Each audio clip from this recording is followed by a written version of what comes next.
Hello learners of all ages, my name is Mr. Montgomery. I teach 4th and 5th grade math, and today we're going to be learning about zeros in the multiplicand. Now, the multiplicand is part of the multiplication problem or multiplication process. It is usually the top number in your multiplication problem, or the first one that's listed. The second one is your multiplier. Its job is to multiply how many groups of the multiplicand do you have. And the product is your answer of your multiplication problem. So we're going to get into the beginning stages of multiplying. So my multiplier is 3. My multiplicand is 21,708. But we don't know what our product is yet. We have to solve. Now, whenever you multiply, you always start with the ones place, or the place that is furthest to the right. And you're trying to multiply the ones place times everything on the top. So we're going to take 3 times 8 starting off. Well, 3 times 8 is 24.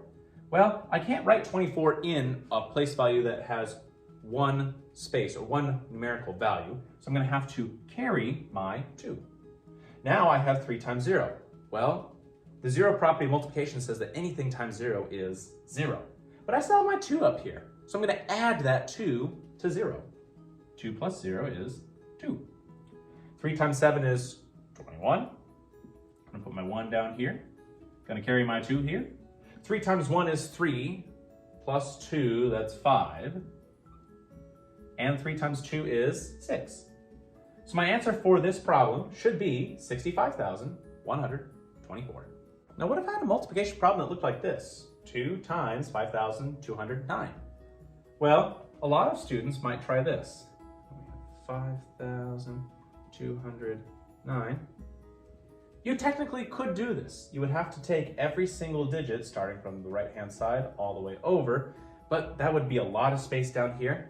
So I would just use the commutative property saying that I can flip these two numbers around, 5,209 times 2, and only have to multiply every single one once instead of bringing down a whole bunch of zeros. So 2 times 9 is 18. I'm going to carry my 1. 2 times 0 is 0, but 0 plus 1 is 1. 2 times 2 is 4, comma.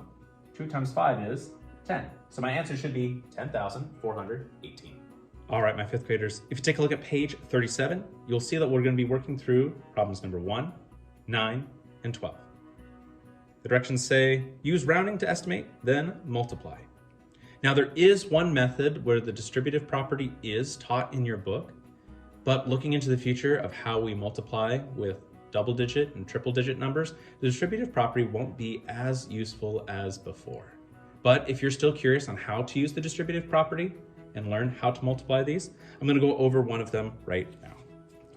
So I have 5,075 and 5. Well, I can have 5 times 5,000 in one group, and 5 times 75 in another group. Basically what I did is I separated 5,075 into 2 separate groups, and I multiplied 5 times each. So I can take 5 times 5,000, well that's 1, 2, 3. 1, 2, 3. 5 times 5 is 25.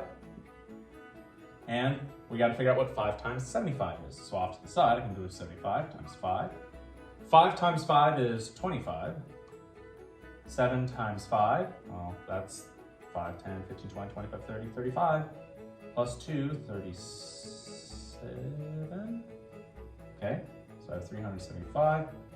Plus this, and you would add them together to get your answer. Now, it's not necessarily easier, it's not necessarily more difficult, it's just another way that you can do it. So if you still have more questions about the distributive property, or if you have more questions about zeros in the multiplicand, please let me know when you come to class tomorrow.